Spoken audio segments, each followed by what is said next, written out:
Hello, everyone. I'm Ashwati Chanat. Welcome to Mandala Makers in Concert. This platform is returning for its fourth week with two wonderful artists tonight. And we are so excited to have this space where South Asian emerging artists in Chicago and beyond are able to share their work with all of us, have a space to still feel and experience performances in different ways, but still have that ability to engage and interact with audiences, which I hope you all will do tonight.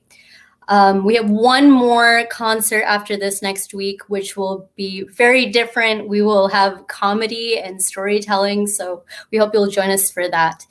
And this is all leading up to Mandala Makers Festival, which is launching June 13th, where you will see the artists from tonight, as well as a wonderful lineup of Chicago-based South Asian artists sharing works from many disciplines.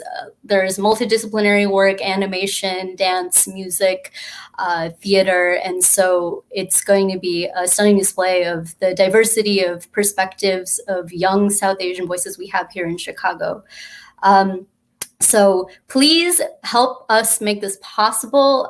We are trying to reach a goal of 5,000 before the festival launches. All of our proceeds are going towards the artists and the festival operations. So invest in this important generation of artists who are making South Asian perspectives visible here in Chicago. Along with that, Mandala Academy is now virtual. Ask us about our summer session coming up. We have a wonderful summer camp that is now live for registration that will begin this June. And some of our fantastic artists from tonight, as well as our festival, will be instructors for that. So don't miss that opportunity if you have any young budding artists. And so I should get to tonight's show. We have two artists, Tuli Bera, a Bengali-American movement artist based in Chicago, and Chethan Anant, who grew up in the suburbs and is a hyper-talented multi-instrumentalist. He'll be on the Bansuri tonight, and he is also an educator and is teaching a young generation of Hindustani musicians. And so tonight they're going to collaborate in a movement and music piece, which will be happening in real time as an improvisation. Chethan is focusing on themes of structure and structureless creation, finding structure within what is abstract, things that are melodic, and then finding rhythms within. I'll let Chethan explain more. I think he has a beautiful way of speaking about it. And Tuli is also working with structure and structureless. She is slowly going to be building from more pedestrian and natural movements into what she describes as inner chaos, which we will get to experience on screen. So we'll let them take it away. I think more questions will arise as we're watching, and we hope that you will ask them as you see and experience these two wonderful, groundbreaking artists. And I'll let them take it away.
Hi, everyone.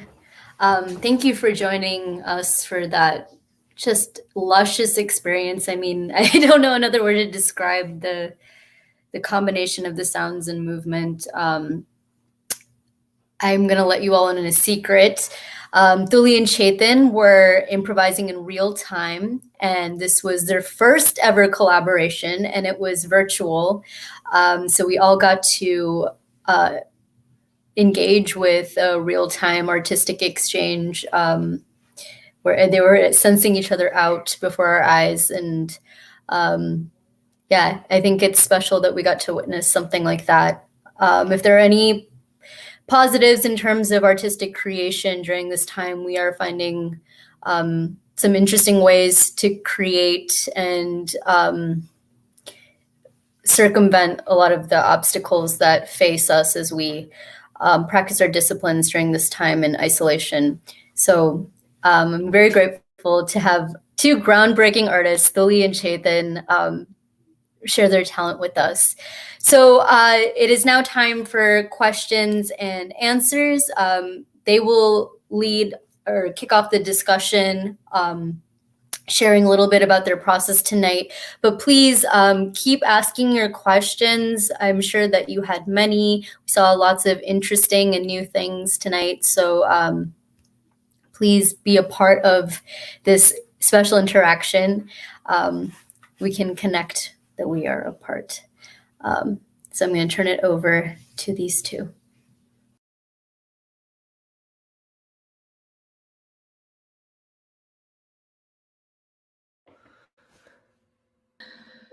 Hi, Chethan.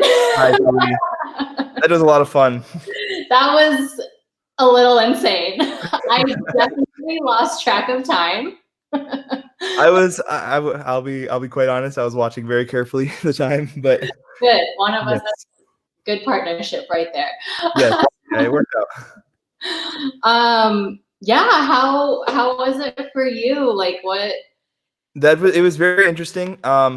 I think I found most of the time I was closing my eyes and playing just in general. I kind of treated it almost like a practice session. I tried to shift the mood once throughout the performance from the mood being the raga that I had selected. So I shifted from Ahir Bhairav, which is known to be a little sadder, slower raga, into Jaijawanti, which is a little bit more upbeat and happy. So yes, I noticed the switch. I definitely noticed the switch. Fantastic. And I felt it, for me, like I felt it emotionally as well. Yeah, I was trying, like what we were saying earlier, like I had such a hard time not getting carried away with just listening. Like in the beginning, I really just wanted to keep sitting and just taking it all in. But also there's just, I've never performed with flute or like the bang flute before. Yeah, this is definitely a first for me as well. So it's just, I don't know. It was so incredible. I don't know. I don't know what to say because I'm just like still taking it all in. Because I mean, yeah. Looks like we have a question for you, Tuli. Oh. Where did you learn and master this art? Somebody's asked. Wow. So I guess let me just talk really briefly about my training. I won't go too in depth with it, but I grew up with classical ballet, the Russian method. And I also grew up with Bharatanatyam as well. I did that side by side. But I ultimately chose the path of ballet. And so a lot of my training is in this like classical discipline. And then I eventually, like when I went to school for dance, I went to college for dance, and I experienced so many like different styles of dance, but also like, how do we think about dance? It's not just like you go into a studio, you practice, practice. It's not just like, you know, at times I did feel like a robot, but then like when I met all these other artists, I was like, oh, I can like really express myself. And I learned who I was with that. So yeah, ballet is my main like technique that I draw from. I've tried to get rid of it, but or like really break it down and like not appear so balletic, but no, I think a strong classical base is definitely a good starting place for any art or artist. Yeah, and it just takes a little bit of like curiosity and like risk and also bravery to like jump out of that you know, that realm of classical art, music, dance, anything. So yeah, still learning. So I think I mentioned we have another question. Which rags did I play tonight? So I honestly don't know why I chose them, but I think I mentioned earlier I played rags Ahir Bhairav and Jaijawanti. These rags are very close to me. They were taught to me by my guru Pandit Rona Majumdar, and we spent a lot of time studying these rags at that time, and I think I've worked on it on my own now as well. So I wanted to see what would come out, so I chose these ragas for that reason. Nice. Yeah, but I like the contrast because both rags use the komolni, which is the half. It's a half step underneath the nishad. Nishad is the second to highest note. So both of them use this note. Okay.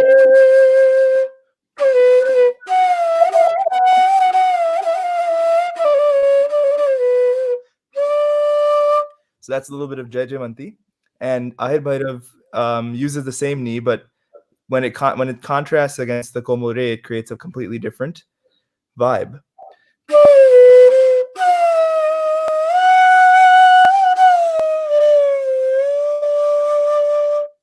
So same note in a different from a different perspective creates a different feeling entirely, which is why I chose these two rags specifically.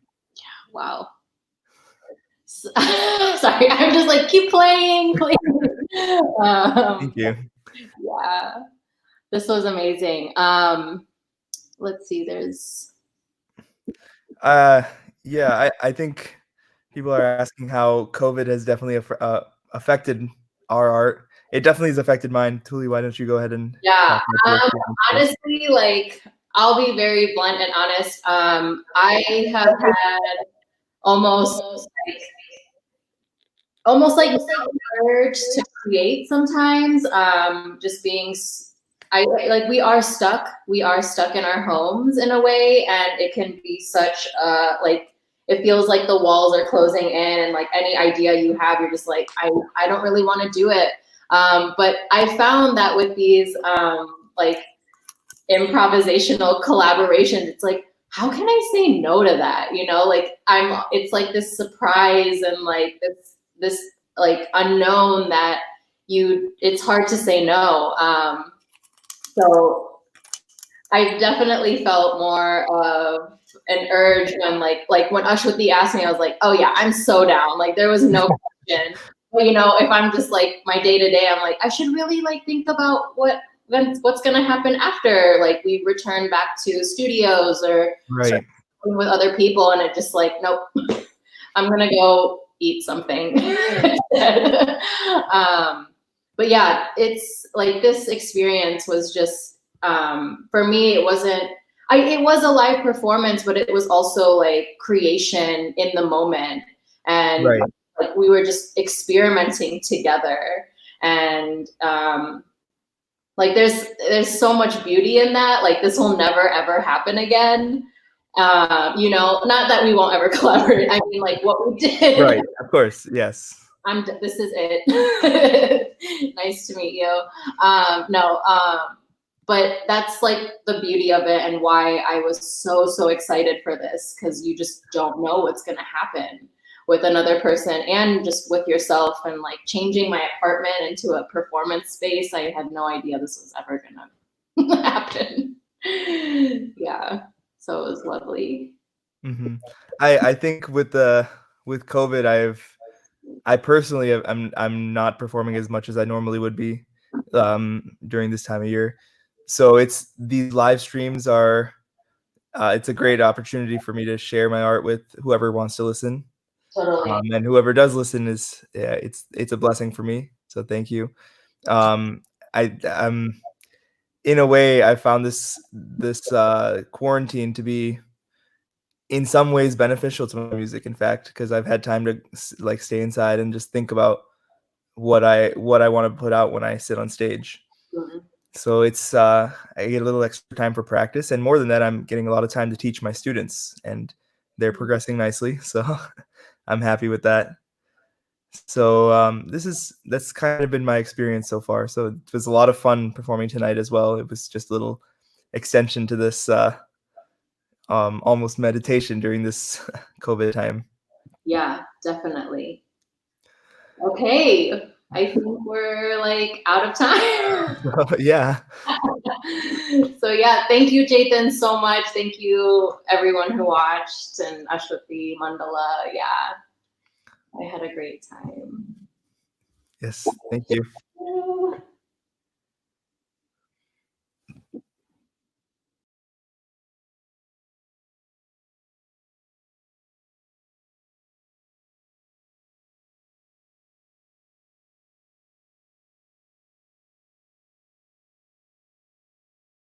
Sorry, I was muted. Thank you so much again for tuning in. I felt so much energy through the screen. It was just I felt like I was in the space with them, and I miss you both. Yeah, I feel lucky to have you both as peers, and thank you all so much for celebrating these two artists by watching them. It is a blessing to have an audience to share our art with at this time. So those of you who are here, thank you. So before we leave, remember that these artists are sharing their work with you. They have diminished resources at this time. A lot of artists have lost work, and we're providing space to make sure that artists have spaces to share their work if they want to, but also for you all to remember that these artists are an important and vibrant part of our community and are a part of what makes life worth living. So please invest in them. Donate to these artists and see them again at Mandala Makers Festival launching on June 13th. We're trying to raise $5,000 before our launch, and you will see lots of fun live programming that day, as well as art work that has been created during shelter in place by Chicago-based artists. Next week, we have Masood Haq and an ensemble of wonderful South Asian comics, Jitesh Jaggi, a fabulous storyteller. So let's get some laughs late at night. And I will share our promo video, and have a wonderful night. Thank you.